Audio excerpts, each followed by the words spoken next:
In the introduction of Rich Dad, Poor Dad, Robert Kiyosaki sets the stage for a narrative that explores the contrasting financial philosophies of his two fathers.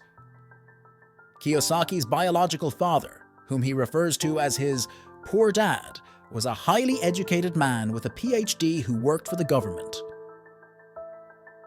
Despite his education and hard work, poor dad struggled financially.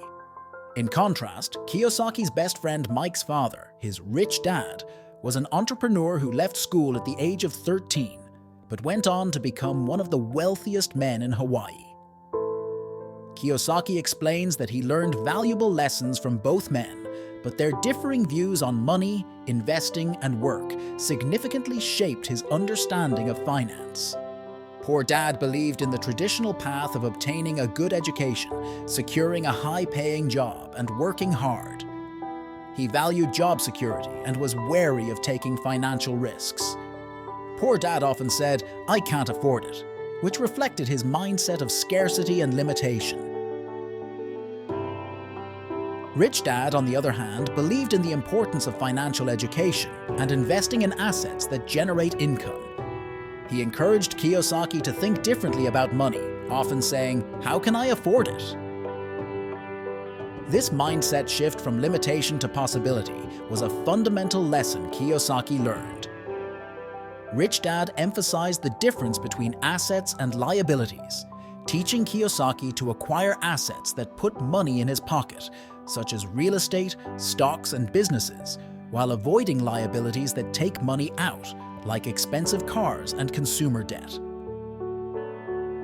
The introduction highlights Kiyosaki's early experiences with his two fathers, such as the time he and Mike asked Rich Dad how to become rich. Rich Dad agreed to teach them, but insisted they work for him in one of his stores without pay. This lesson was designed to teach them about the realities of working for money and the importance of financial independence. Kiyosaki also introduces the idea that traditional education does not adequately prepare individuals for financial success. Schools teach people how to work for money, but do not teach how to make money work for them. He argues that this lack of financial education leads to a life of financial struggle for many people, regardless of their academic achievements or professional success. Throughout the introduction, Kiyosaki emphasizes the need for a new financial paradigm, one that encourages individuals to become financially literate and to think like entrepreneurs and investors rather than employees. He believes that understanding money and how it works is crucial for achieving financial freedom. In summary, the introduction of Rich Dad, Poor Dad sets the stage for a deeper exploration of the lessons Kiyosaki learned from his two fathers. It challenges conventional wisdom about work and education and encourages readers to adopt a mindset of financial independence and lifelong learning.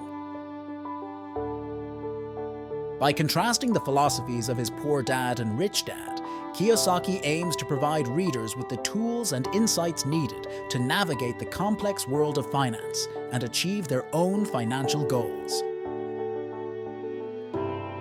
If you enjoyed this summary and would like to dive deeper into the insights from Rich Dad, Poor Dad, be sure to subscribe to our channel for Part 2. In the next part, we'll explore the key lessons and principles that Robert Kiyosaki learned from his rich dad and how you can apply these strategies to achieve financial freedom. Don't miss out on valuable financial education. Hit that subscribe button and stay tuned for more.